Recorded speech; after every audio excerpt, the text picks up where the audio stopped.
this finger out of my hole. I've been walking the road too damn long. I'm a crippled and a riddle with doubt. I need to get the finger out. Hello, testing 1, 2. Hello all you beautiful motherfuckers. My name's Darryl, I'm your host of the Get Your Finger Out podcast. Get the Finger Out podcast. And today is the day after I've done the podcast yesterday.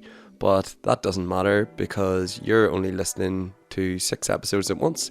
If you've made it this far and you're listening to the 6th podcast, then you obviously must like it a bit, or else you've nothing fucking better to do. I'm only joking.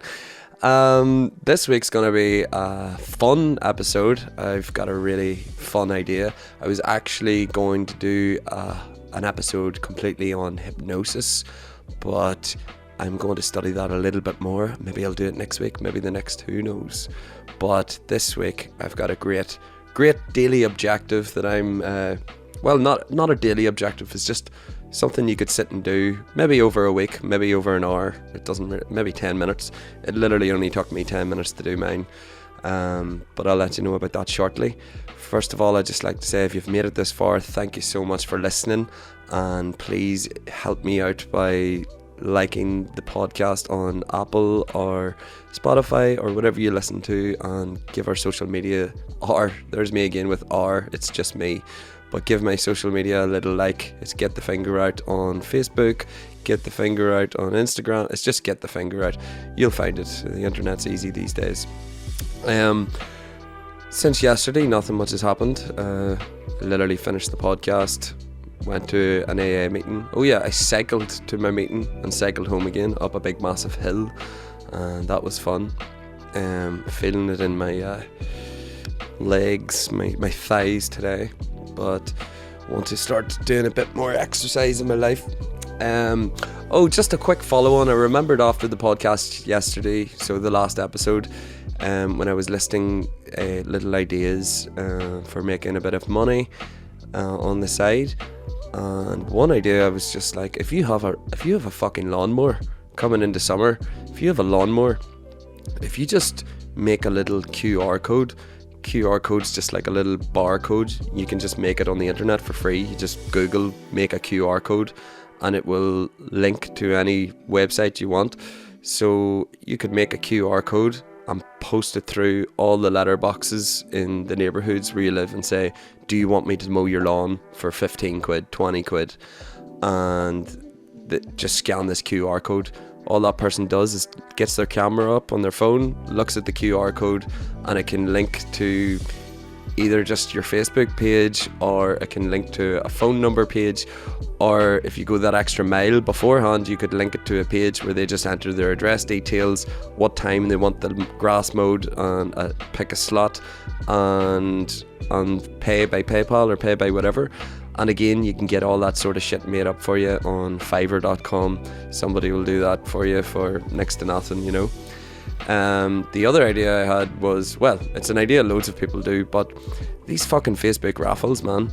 Like, I was actually going to do this like over COVID, just basically raffle my Xbox, or if you have something around your house that you don't use, like I have an Apple Watch that I bought and I used it like fucking twice or something, and something like that there, and you just say, I'm raffling this, whatever it's worth, just, you know, £1 an entry or £2 an entry, or, you know, if it could be your car, and say your car is worth 800 quid, you could raffle it for £1,000 and just charge a tenner a ticket, and you get 100 people do the raffle.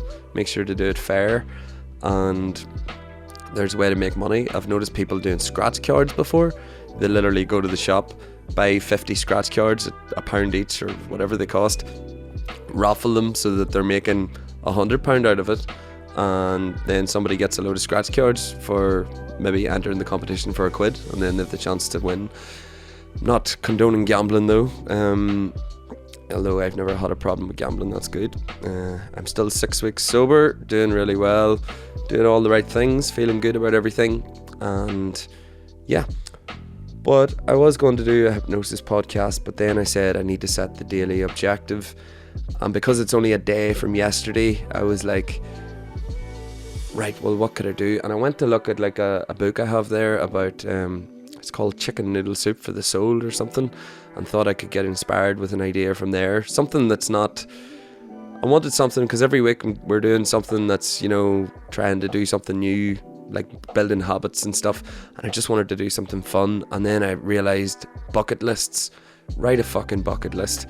So I didn't write a bucket list of shit that it is shit that I've wanted to do my whole life. Some of it has just come into my head today, and it's something I've maybe talked to a friend about doing. So I'm not going to be really strict on myself and say, oh, I have to do this within a certain amount of time. But I'm going to aim for doing most of these things. Some of the things I've got lined up already. I've just written 10 things down, 10 things here. And these 10 things are from shit I've always wanted to do to shit that's just popped into my head recently. They're not things that, you know, they're not like goals. It's bucket list shit. It's shit that I can bring to the grave with me, you know. If I die, I'd be happy that I'd done these 10 things. So that's what I'd say if you're doing the daily objectives with me, to get a piece of paper and just have a little think. If you could do 10 things within a year, make some of them easy to do, and some of them maybe you have to save some money to do them, and just shit you've always wanted to do and you just never get round to saving the money for them, or you just never have the balls to do them, and you want to challenge yourself. Never had the balls, or never had the, what do you say for female, never had the estrogen, never had the vagina to do fuck, sorry, I talk a lot of shit sometimes. Anyways, get a wee sip of coffee. It's good coffee. So I'll just basically go through my list and give you a little reason why I want to do these things, and that'll probably hopefully take us to close to the end. I'd like to say before I forget, I'm still appealing for guests. As I said, I've got some great guests lined up, and I just want to keep a good list of people so I don't run out of people. And I don't need a guest. Of course, I want to get some guests that are, you know, fucking doing really well. If I could get somebody even semi-famous on, that would be great. But also, it's more to do with if you've got a great story to tell through overcoming some sort of mad shit in your life. You know, if you've overcome even a mental problem, or, you know, a physical problem or whatever. You know yourself. If you have a good story to tell, and maybe one of your friends said you should go on that podcast, or if you know somebody that should go on the podcast with me, I won't be doing the guest episodes here because I shoot this in the house. I will be renting out. I've got a space that I'm going to rent out and get a couple of cameras going, and I've got a second microphone ordered there. It should be in the post, and we will be, you know, shooting it a lot more professional and stuff. And it would be my goal, maybe if this podcast takes off, to one day be able to do events where I could, you know, maybe 100 people come along and have a bit of a, you know, a talk on stage. I think that would be great, and I notice a lot of podcasts doing that these days. Also, yeah, I was just going to say, I'm probably a bit ambitious by saying this, but I'm just going to say it now because who gives a fuck. If you would like to advertise on my podcast, if you have a small business or something, and I think about this podcast could end up, I know the first episode, I've already talked to loads of people. I know there'll be maybe 100 people, maybe more, maybe less, who knows, listen to this first podcast, or the first episode anyway. Maybe some of those people think it's shite and they won't listen anymore, and if the people that do like it, they'll maybe tell people, which I hope if you like the podcast you'll tell people, we'll tell people, and then more people will listen, and hopefully it'll grow over time. But if you want to advertise on my podcast, I would do it for very, very cheap.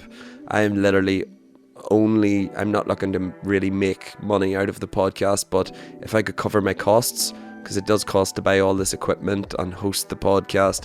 I'll probably have to pay for a little advertising maybe to get it moving a little bit. So if you have a small business and you want to have like a 20-30 second advertisement on the podcast, give me a shout. You know what the social media channels are. You can also get me on info@getthefingerout.com. And think about it, the podcast could do really well in the future, and if people in the future start listening to it, say in a year's time, and lots of people are listening to it, they'll all be going back to the first episode. And if you get for very cheap your advertisement on the first podcast, then there you go. You know, you could, for next to nothing, you could be advertising, and maybe in a year, I'm not saying that I'll get like fucking hundreds of thousands of people listening, but say I did, or even a couple of thousand more weekly listens, then if you were advertising for not much money per episode, then you know that would cost somebody maybe £1,000 in the future, whereas you could get it for maybe £100. So food for thought. Anyway, just throwing that out there. So I'll start with my list here. I've written 10 things down, and the first one is something I've always wanted to do. It's very generic, and lots of people say they want to do it. I notice a lot of people when they go to Australia, they always do it. I wanted to do it when I went to Australia, and I spent all my money on drink. No surprise there. And it's parachute jump. I want to do a parachute jump, and I think this year I will do a parachute jump. Hopefully by the end of the summer. Something I always wanted to do, and I think it'll make great content for my social media stuff, you know, for the podcast as well. Number 2 is something I'll talk about more in the hypnosis episode, and I do plan to have one of Ireland's best hypnotists on the show as a guest, if that works out. Maybe he'll give me a few pointers. He's also the person who trained me, but I'll say no names just yet. But I want to hypnotise a stranger on the street.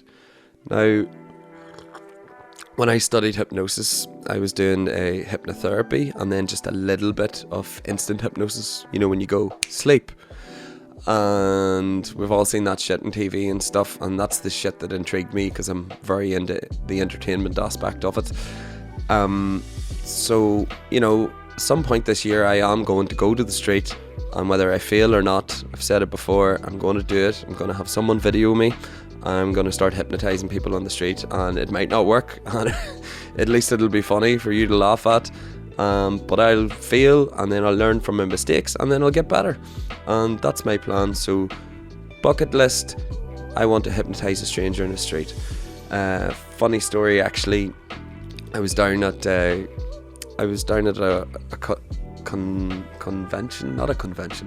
conference centre in down south, and it was part of my hypnosis course. And in the evening, I had a few drinks, I was feeling confident, and I just said fuck it, you know, and I actually did, I think, hypnotise some girl, and it did help that one of the girls on my course said to this girl, Darrell is one of Ireland's best hypnotists, and we're down here doing a conference and he's leading the conference. So filled her full of shit, but that all feeds into what hypnosis is, and the belief, you know, that I am the ultimate hypnotist. And then I just followed my script of what I'd been learning, and this girl looked like she was pretty hypnotised, and I did a few little things. I was too afraid to do something too extreme, like make me disappear or something like that, just in case it didn't work, and that would beat me up. But I did make her eyes stick together, and I made her arm lock together, that she couldn't bend her arm, you know, like I told her to imagine her arm was a steel rod and she couldn't bend it, and the more she tries, the harder it is to bend. And that worked, and that blew my mind, and that gave me a little taste of how much fun it could be, you know, it'd be my dream one day to put on like an actual show where people come to watch you, and you do a big hypnosis show like Darren Brown or something like that. That would be definitely up there in my extreme bucket list, but I'm keeping it simple for these this little list here. So hypnotise a stranger in the street, that's number 2 for me.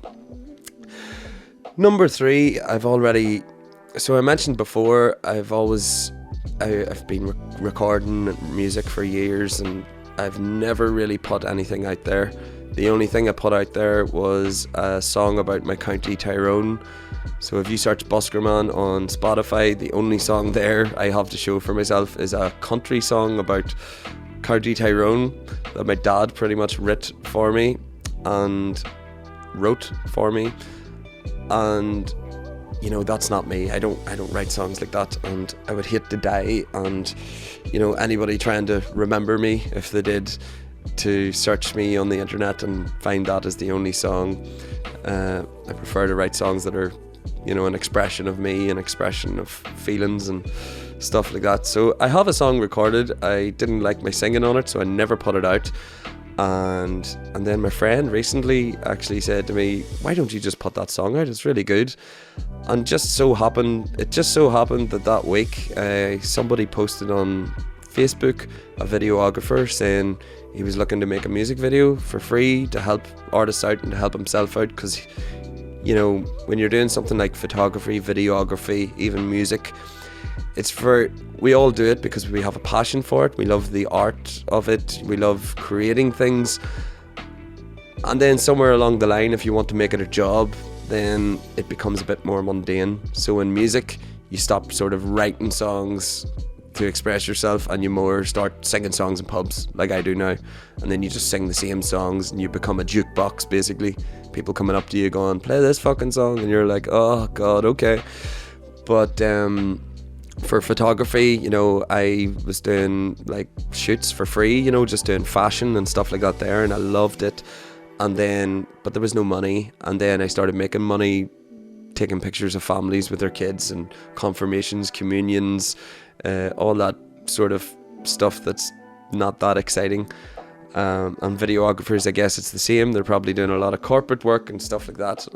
But I suppose with videography, you're doing cool shit like documentaries and stuff as well. But to be able to do something like a music video would be, I would imagine, lots of fun. I done a bit of videography myself. I was in no way an expert. I just hustled a little, and yeah, it was YouTube taught, and made a few quid out of that. But anyway, so this guy posted that, and I just said, fuck it, you know what, I've got a song. Sent him the song. He said he liked the song. I met him last week there, and we talked about doing a music video. So now I've put a little post out asking for people to help, you know, write the story of the music video, and to direct the thing as well. And I've had a few people say they'd like to do that. So that is my number 3, is to produce a music video for my song and put it out there. And you know, in the past, when I'm a little musician going, oh, I want to put my music out there, you're so worried about people liking it, and you're worried about, will it get popular on Facebook? And you know, I've put shit out there before, and you know, 10 people liked it, and you think that's your music, you know, only 10 people liked it, so therefore 1 million people online didn't like it, and therefore you start internalizing that as, I'm shit, I'm not good enough, blah blah blah. I'm done with that shit. That's what part of this podcast is about, is not giving a fuck anymore. I don't give a fuck what anybody thinks. I'm doing what I want to do because I enjoy it, and you should too. So I'm gonna make a music video. I'm not gonna, in the past, if I was making a music video, I would have tried to make the music video, you know, current, and try to make it like, try to design it so that people will like it more, so it'll get more clicks, it'll get more likes. Trying to do something extreme, like go and punch a famous person in the face in the video or something, or you know what I mean, you know, just trying to do it so that people will like it. The same goes with the songwriting. I would try to write a song like somebody else, you know, I would try to do what other people do, and that's just not what I like doing, you know. That is a technique of writing things that will possibly get more views and maybe make more money, and fair enough, if that's your industry, go for it. For me, I'm just putting this out for me. I've got a really good concept for the music video. It's to do with drinking, because it's close to me, and I hope to get it done this year, maybe in July. And I'll not give too much about the video away, but it'll be about drinking. But I've got an interesting concept inspired by another video I've seen, so stay tuned for that shit too. Number 4 is, so as a busker, and a place I'd busk sometimes is Belfast. And sometimes you go and busk, so if you want to go and busk, there's no real rules in Belfast. A lot of cities have a rule where, you know, you get a busking license and you can busk in one spot for 1 hour, and then you move on. And that keeps everybody happy, and I love that. You know, there's a bit of a law, a busking law. In some cities it's, you know, not governed by anybody. In other cities, you know, the police would govern it, or, you know, in Dublin I think there's a guy that walks about and he makes sure that everybody has their license and everybody, you know, is keeping along with the strategy. In Belfast there's no law, there's no nothing, so you get people from outside of the city coming along because they can hold the spot for the whole day. So if you get the good spot, which is usually, if you're from Belfast or know Belfast, is, you know, where Starbucks is there in the Corn Market, because it's a big open area, and some people go there at 6 o'clock in the morning, park their van up, load their gear, and then when 9 o'clock, when the parking laws come into effect, then they go and park their van somewhere, and then they take the spot the whole day. And I'd be lying if I haven't done that either. I used to get down there early and take the spot for 3 or 4 hours just to make enough money, you know. I think it should have a law, but anyway, the point is, I'll do an episode on busking someday, for anybody who's ever thinking of busking and stuff like that, or even some tips for beginner buskers and stuff. Professional buskers will probably tell me to fuck up, but, you know, that's their problem. So there's we've all seen these guys who stand in the middle of the street, get a microphone, and condemn everybody on the street for not praising the Lord Jesus Christ. Die-hard Christians telling people that homosexuality is wrong in the streets, telling them they're going to burn in hell, telling people that, you know, if you do anything that doesn't conform to what they believe, then you are going to hell. And they turn these speakers up really loud. And what they also don't do, if somebody was busking in the street on a spot, it's my duty as a busker to go find somewhere that's not close to them, so that our sound isn't spilling into each other and nobody's annoying each other. Now sometimes that doesn't always happen and it leads to arguments and stuff like that, but these Christians, and because they're within their rights in the law, but morally they're being fucking dickheads, and what they do is they'll set up right beside you and they'll just start preaching. And what that does, when you're playing music, you know, you want to give people the freedom and the space to start walking slower, or to stand around and listen to a song or something, and then eventually they might give you a quid. Some people give you more, some people give you less, some people give you nothing, but even if they give you nothing, they stood and listened to you, and that gives you a little good feeling as a busker. And these Christians will just come, and because they're there, nobody will walk slow, nobody will stand around, they'll just keep their head down and get the fuck out of there. They don't want to be preached at by these fucking guys. And these guys have made a Facebook page as well, and I'm not even going to say what it is because I don't want to give them more follows, but they're putting up videos, you know. It's almost like they enjoy when people antagonise them, because all the videos they put up is people antagonising them on the streets, and they're doing it for more clicks, obviously, and they just annoy the fuck out of me. And I do believe in treating people right and stuff, but some people really grind my gears. Now, I wouldn't do anything. You know, there's a saying, live and let live, you know, but this grinds my gears, and I plan to do a little bit of busking in the summer. So my number 4 bucket list thing to do, and I'm a little bit iffy about this because it is a little bit of hatred, but I don't know, maybe it'll make a bit of a difference. But what I'm going to do this year is I'm going to dress up as the devil. I'm sorry for anybody that's religious out there, but you know, I'm a good person, but this is something I just feel a gut instinct I have to do. I'm going to dress up as the devil, sorry granny, and I'm going to get a super soaker, and I'm going to go right up to those guys, and I'm going to video it, and I'm going to shoot them with my super soaker, and I'll be careful not to soak their equipment. I don't want to cause criminal damage, and I'm going to do that shit. I'm going to soak them out of just something I feel that needs to be done, to teach them a lesson that they can't boss people around the streets, because they've done much worse with their words and with buskers. They're ruining. People love to hear a busker in the street, you know. I know I do, and I know everybody does. You know, some buskers maybe not, because they're forcing you to give them money and stuff like that, but most people, there's nothing better than walking around the city when you're shopping and you can hear music and it's free. You don't have to give them money, you know.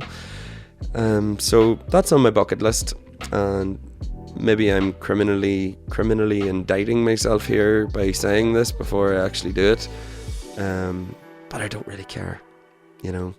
I'm never going to work for a boss again anyway, so that's the only reason why I give a shit, and I'll only do it the once. But anyways, moving on. Number 5, I want to be... So I don't want to go on any extreme holidays for the first year of being sober, because I know that holidays is my biggest trigger. Whether I go to Donegal or go to Germany or go anywhere, even the thought of going, that will make my brain start to think. Because I've never went on a holiday before sober, my brain will start to think, maybe I can have a few drinks on the holiday and then just not drink when I get home, and that'll just start my cycle all over again. So I'm not going to go on a holiday for the first year, but my goal, and I'm maybe I think I'll write it down as, I think I've written it down as, be sober for a year and book a holiday to Japan, because Japan is a country that I've always wanted to go to. I've always wanted to see rural Japan and also go to Tokyo City, to the mad, you know, that spot you've seen in many films where there's that big crossing over in the streets and there's just fucking thousands of people crossing the street at once, and there's advertisements everywhere. It's kind of like New York, big screens and stuff, only it's completely crazy because you don't fucking understand anything because it's all in Japanese. And I'm fascinated. I don't know much about it, but I am fascinated by the Japanese culture, and I'd love to learn more about it and just immerse myself in the culture, you know, for a while. You know, I'd like to go. I'm one of these people that would rather go somewhere for a month and live in a shitty hostel and spend not much money, eat my food out of a grocery store, go for the odd meal, you know, instead of going somewhere for a week and spending hundreds and thousands of pounds, you know, just to live like royalty for a week. But that's just me, you know. You know, I would say getting older, I do like an hotel room more than a hostel. But the thing I like about a hostel as well, especially if you travel alone, a hostel is just an amazing place for meeting new people and like-minded travellers. If you ever want to go on a holiday and you don't have a partner or friends that want to go with you, I would suggest just going on Google Flights or going on Skyscanner and just writing in the date that you want to go, the airport you want to fly out for, and your destination. Just set it as everywhere, and then it'll give you like the cheapest flights. You can fly to Europe, anywhere in Europe, for so cheap. And there's so many countries in Europe that have just complete different cultures. And you know, I've went to a lot of places in Europe, so I want to start, when I go on holidays now, I want to start seeing a bit more of, well, I want to see more Scandinavia. I've only really I was in Norway when I was a child, and I was in Denmark a couple of times when I was busking, but I'd like to see a lot of Scandinavia, partly because I like the cold. I'd like to go on a skiing holiday sometime, and I'm obsessed with Scandinavian crime TV shows. You know, there's a show called The Bridge, there's a show called The Killing, and then there's loads of other ones I can't remember the names of, but I love them. You know, they're all very like dark, and they just have this certain style. I think it's called Nordic Noir, and I'm addicted to watching them. Iceland as well. Sorry, I had to refresh the mouse again. I basically have to do that every podcast after 30 minutes. But yeah, I just I was in Iceland before, but I was drunk the entire time, and I remember fuck all, and it was pointless going, you know. Well, still had a little bit of a good time. But anyway, I'm off course here. I was talking about Japan. I want to go to Japan, and I think I'm going to book Japan on the day that I'm 1 year sober, and hopefully my partner will go with me. If not, I'm going alone, baby, if you're listening. Number 6, I want to act in a movie. Now, this doesn't need to be, well, obviously it won't be a fucking big movie. It won't be a feature film. You know, I think it's easy enough to become an extra in a show, even though I've only ever got requested to be an extra once.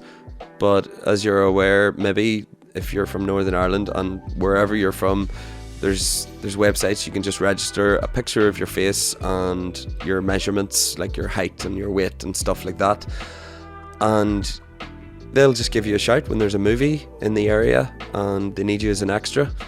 Now, if you go as an extra, my partner's done a lot of extra work, and you could be there for a full day and appear for a split second.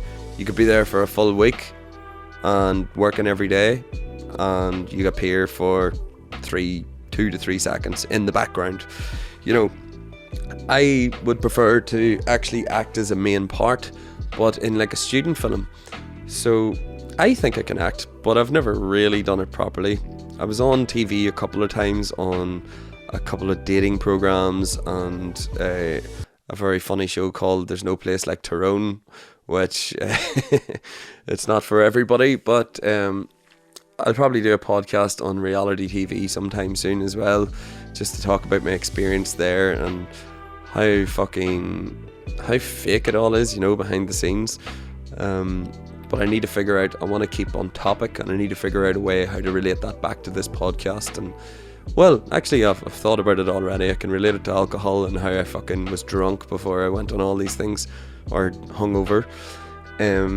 That's for another podcast. But I want to act in a movie. Number 6, I want to act in a movie, and I'm part of a couple of groups on Facebook now already, where there's lots of like actors that get together, and you know, somebody says I have a student film, they need to make it for university or something. I'm casting for someone between the ages of 25 to 30. I need a man who has a beard or something like that. So I'm going to apply. I actually applied to one there a couple of weeks ago, but nobody got back to me, so I assume I didn't get the part. Maybe I'll take an acting lesson or something. I'll apply for a few. If I don't get anything, any interviews or anything, then I will just do some acting lessons on Google or YouTube or something like that. So that's something I'd love to do. Number 7 is I want to buy an Emerald guitar. There's a company in Ireland called Emerald, and I am basically going to do a photo shoot with them soon, where basically I hold a guitar and they take pictures of me and go, look at this sexy fucker holding the guitar. I'm only joking. But yeah, I basically hold the guitar and they take pictures, and hopefully, I don't know if it'll end up on their website or what. I don't even know what they're using it for, to be honest. I'm not really charging much to do it. I'm charging fuck all, really. But the guitars that they have, maybe that'll be the foot in the door, that I can say to them, hey, I held your guitar in a photo shoot one day. Do you want to advertise my podcast or something like that? And maybe you give me a guitar. I'm going to find out a way to get one of those guitars, and their cheapest guitars are like £2,000-3,000. And the reason these guitars are so fucking good, the reason I'm attracted to them, is they're made out of carbon fiber, I think it is, which is basically indestructible. I think they actually have, maybe, I could be wrong, but I think they have a bulletproof guitar made of like Kevlar or whatever that shit they use in bulletproof armor. But it's basically indestructible, so if I get one of those guitars, it'll last me for the rest of my life. You know, wooden guitars are great, but I'm not too good at looking after guitars. Anybody that's ever played music with me will know that. I'm the guy that has the strings all hanging out of the end of it and leaves the guitar in the car at night time so that the wood changes shape due to humidity and temperature and things like that. But one of these guitars, you can fucking leave it in the North Pole for a week. You could leave it in the sun in Australia for a week. It's not going to warp, it's not going to change shape, and it also sounds really, really good through an amplifier, which is what I want it for. You know, there's a saying, and when you play music in the pubs, we call the guitar we use in the pub, we call it a workhorse. So a lot of people that are guitar enthusiasts and stuff will maybe have 10 guitars at home that cost them loads of money, but they wouldn't take it to the pub and play it because it's too expensive. They don't want to spill drink on it or cover it in sweat from playing. So the guitar they use in the pub is a decent guitar, but it's robust and strong, and they would just, you know, play that guitar for years in the pub like I play mine. You know, I've had mine busking all over the fucking place. It has been in the blistering heat in Australia. It has been in the freezing cold in Belfast at the winter.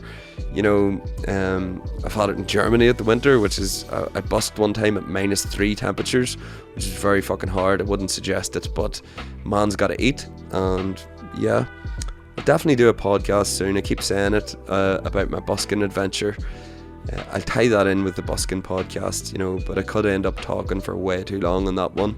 So, you know, I'm talking this long already today just about shit I want to do in the next year, but I hope it's entertaining, and me saying it to you reinforces it in my head, so I'll keep this list somewhere close to me, and slowly hopefully start ticking these things off over the next year. So I want to buy an Emerald guitar. That's just basically a money thing, but if I can figure out a way to get my foot in the door with Emerald guitars, whether it's through music, through photo shoots, through this podcast even, if I can get one of those guitars for free and do something for them in return, I will be very, very happy. So those guitars are great. Buy Emerald now. The next one is number 8, and I want to compete in a chess championship. Now, I am in no way a brilliant chess player, but I'm not shit either. Chess is something I always wanted to learn, and maybe about 5-10 years ago I got like an app on my phone and played chess, but I still didn't even understand the rules properly. But everybody that I meet that I play chess and they say I've always wanted to play, they always say it's too difficult for me. But it's really, really not. It's actually simple. You just need to learn the rules like anything else. It's just, everybody knows how to play checkers or chess, not chess, drafts we call it, but other people call it checkers. And there's just like three or four simple rules to follow in checkers. Chess, same thing, only you need to learn maybe 10 rules, maybe 12 rules. And once you learn those rules, then you can play, and then just through playing you get better at it. But the great thing about downloading an app to play chess is you have a score, and this is true within championships as well. You know, anybody that enters a championship will have a score of say 1,400, and if they win the game they'll go up by 10 points. If they lose the game they'll go down 10 points. If they draw, I don't even know what happens, but whatever. The app does the same thing. So if you're a beginner and you're just starting out, you'll only be playing people that are beginners as well. And chess is a great game because I do play a lot more than I should. I be playing chess every time I go to the toilet. I take out the phone and play chess. Anytime I'm bored I play chess. Chess has become the new social media for me. But it's a problem because when I finish a game of chess, then I've checked my social media. When I finish checking social media, I play a game of chess, and I can get stuck on the phone for a long time. So, you know, number 4 podcast, I talked about how that's something I'm trying to work on, is becoming more aware of when I'm on the phone and throwing that phone the fuck away. But chess, I started learning properly in rehab, and there was a guy in my group in the rehab, and I'll also do a podcast on rehab sometime, and I just need to be careful not to mention any names, or, well, I wouldn't mention names, but not mention any stories of people because it is confidential stuff. So I'll talk about my experience and just what it done for me and how it could maybe benefit anybody who's listening who maybe thinks they have a bit of a problem with gambling or drinking or drugs. But yeah, a guy in the rehab basically taught me the rules properly of chess, and he was much better than me, and I beat him one day and I was so happy. And then I just spent the rest of the rehab trying to beat him, and in 12 weeks I think I beat him like 4, maybe 5 times, and he probably beat me about between 100 and 200 times. But we started teaching other people in the rehab, and there was a few people knew how to play, and I just got hooked, you know. And then when I got out of rehab, I got the app, and I was just, ever since then, it's been a year since I was in rehab, and I've played every day, you know. It's wildly addictive once you get stuck in. But the good thing about it being addictive is, unlike a video game or social media or any other electronic thing that can be addictive, it's good for your brain, you know. It stimulates your brain, it's good for your memory, it's good for your logical brain, figuring things out, problem solving, all that there. The only thing is I have chess nightmares, you know. I have chess daydream nightmares where someone's talking to me and I've played so much chess in the last week that I'm doing moves in my brain of like chess moves. It's fucking weird. You'll know what I mean if you play for a couple of hours a day. So chess, I would like to enter a chess championship. I don't need to win, but I would just like to enter it. But chess is also a good social sport. I've met up with 2 or 3 different people who I put up a Facebook post and said, does anybody play chess? Would they like to meet up in a cafe? And it's just good for having a conversation, having a lunch, a couple of cups of coffee, and playing chess with somebody. You know, it's great as a social thing.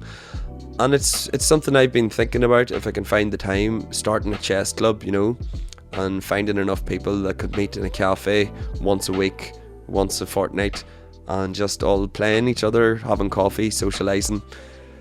And fuck me if I had said to myself, if you told me 10 years ago that I was thinking of starting a chess club, I would have said, I'm gonna kill myself. That is a fucking... My life has become so boring that I'm starting a chess championship. You know, 10 years ago, all I wanted to do was fucking play music, drink alcohol, meet girls, travel. That's all I wanted, you know. But I've done all that, and it was great fun, but I also became a fully sustainable alcoholic. So I don't regret it, but you know, silver lining. I like to see the silver lining and everything. I've identified the alcoholism. I'm doing much better at life now that I've cut the alcohol out. It's only been 6 weeks. 6 weeks I've stopped drinking, and my life has changed unbelievably. And I can't wait to see what my life is like in 1 year not drinking. And of course, I'm not just stopping drinking and... You know, you don't just stop drinking. If you just stop drinking and doing your life the way you normally do it, you'll just end up getting pissed off, frustrated, fixating on the idea that you're not drinking, and then end up back on the drink. And you'll say, life without drink was shite. You know, you need to change your life if you really want to get the benefit out of stopping drinking, whether you have an alcohol problem or not. Excuse me. So moving on, chess championship number 9 is, I have never properly went hiking, I don't think. I'm trying to think of... There was one time in Australia when I was going to AA, I met a guy, French dude, and this French dude bought a kayak in like a thrift store, or like a car boot sale or a flea market, whatever you call it. And he bought a canoe for like $50, and then he brought it home. He had a Jeep, so he was able to travel with the canoe, and he painted it, and he got some equipment, and he said, do you want to just join me and canoe into these, I don't even know what you would call it. Besides Sydney in Australia, we were like canoeing out in the open sea, and then we canoed into like these little rivers, and it was just canoeing into the middle of nowhere. And we had brought equipment, you know, to camp.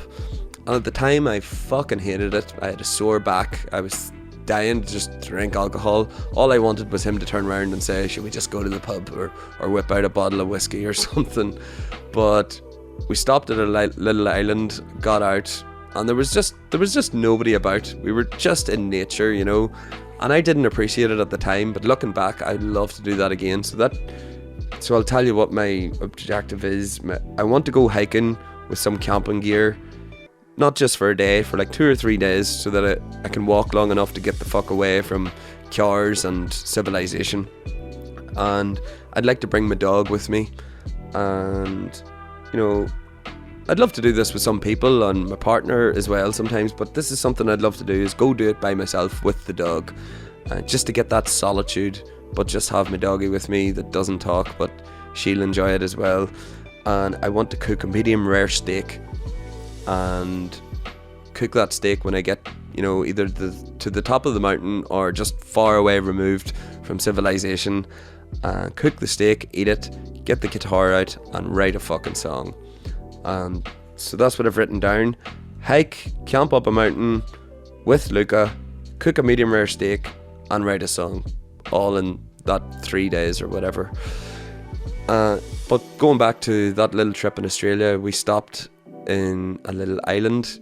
Your guy, I can't remember his name, Julien or Baptiste? No, I can't remember.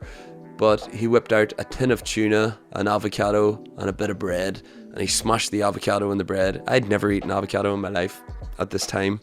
This is only in the last 10 years.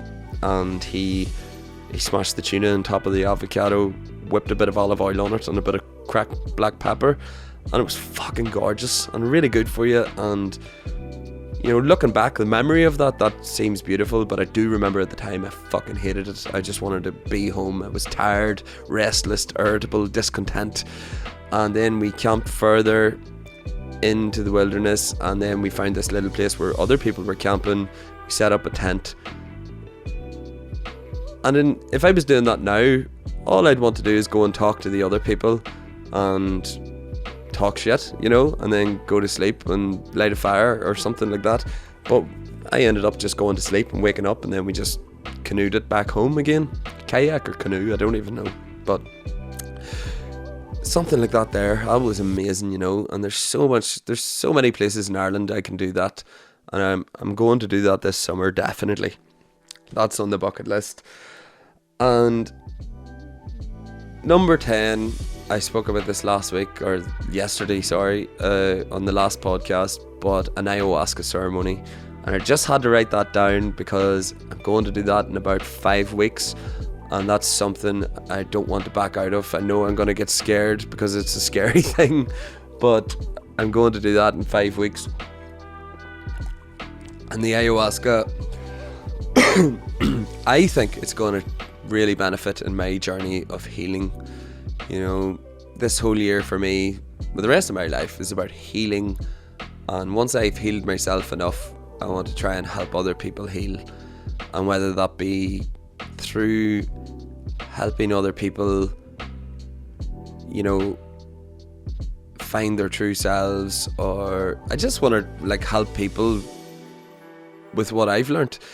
But again, the reason for the podcast, so I'll finish with this. I've 12 minutes left. This podcast, if you've listened this far, you obviously like it a bit, and thanks for listening. And I really do mean that from the bottom of my heart. And I do really want to keep this thing going, you know. And I really want to, if I can fucking help people, if this is helping you, it's helping me to learn that it's helped you. So please send me a message. I'll write to you back and just let me know if it's helping you, you know. If there's certain things I'm talking about that are helping you more than other things, let me know, and I'll talk more about that stuff, you know. And you know, give me, if you want to send me some questions and stuff that you want to learn more about that I've talked about, or maybe brisked very quickly over, you know, I could maybe do an entire podcast about one point, who knows. Just send me a message. I'd like to get a bit of communication going with the audience of whoever the fuck's listening to this, because otherwise I don't know. And you know, I don't really want to be commenting too much on social media and stuff like that, because that's where you get into arguments with people and stuff like that there. But send me private message, you know, if you really want to talk. At the start of this podcast, obviously there won't be too many people messaging me, so I will be able to talk back to people. And again, with the alcohol thing, if the alcohol is the reason you're listening to this podcast and you want to stop, talk to me. I know enough now about stopping alcohol that I can definitely help anybody that's trying to get off the stuff, you know. And, you know, it's been 6 weeks now for me, and I'm having bad days and good days. But holy fuck, my worst day off alcohol isn't even anywhere near my best day. No, wait, that's a lie actually, because I've had some fucking good nights on alcohol before. But no, coming off the alcohol is just the worst experience I've ever felt in my life. And I've been in pretty low places before, but it is the worst feeling. It just feels like, you know, if you've went out on one night out and you're in your 30s or something and you've experienced that unbelievable anxiety, if you times that by like fucking 20, that's what it's like when you're withdrawn from alcohol and you actually think you're gonna die, and you feel there's no hope for the future. You get feelings of suicide and killing yourself. I would never have the balls to kill myself, which is why I've probably never tried. But you know, I'll maybe get somebody onto the podcast who's overcome something like that before. I think that would be an interesting podcast for people to listen to. But I also don't want to have the podcast all about doom and gloom. You know, I want it to be, well, that podcast wouldn't be doom and gloom. It would be telling the survival story of overcoming something like suicide. But also I'd like to have fun stuff on where somebody, you know, has just decided to move away from their small town and ended up doing something really spectacular, you know. So I want to hear about all that, you know. And the podcast it's a work in progress, you know. It'll develop over time. I think every episode is a little bit different at the moment, and I aim to keep it that way to try and stimulate the minds of more and more people. But usually at this point, coming up to an hour, I do notice my voice starting to go a little bit. I do notice myself, because this podcast is not scripted, I do notice myself tripping on my words a little bit more, and that's when it's time to say goodbye, so I don't waffle and bore the fucking life off you. So this is the last episode before all 6 will be released on the 31st of May. If you're listening right now, or if you've listened to any podcast behind this one, then I've recorded these 6, and I'll let you know on social media or on the next podcast when I'll be letting out the first guest podcast, and I aim to get that done before the 31st of May. First couple of guest podcasts, and that's really exciting because that's a new thing for me as well. And fuck me, I have some exciting podcasts. Oh my god, the people that have got in touch with me, it's unbelievable, you know. So I don't want to speak too much about it right now, just in case it falls through. But I have some good shit lined up. So stay tuned. Please tell somebody about this podcast, about listening to it, and whether you liked it or not. Please go on Apple. In the first 2 weeks of this being released, that's when I need it the most, because that's how Apple can put this podcast in new and noteworthy.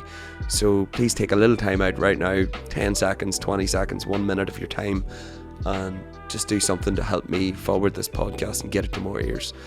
So next week I'll have some feedback, hopefully from some of you, and I wish you all the best. Stick to the objectives if you're doing those. If you're not, please keep listening, and every Wednesday this podcast will be released at midnight on a Tuesday night.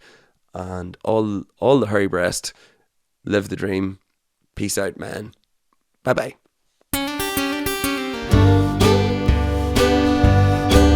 I need to get this finger out of my hole. I've been walking the road too damn long. I'm a crippled and a riddle with doubt. I need to get the finger out.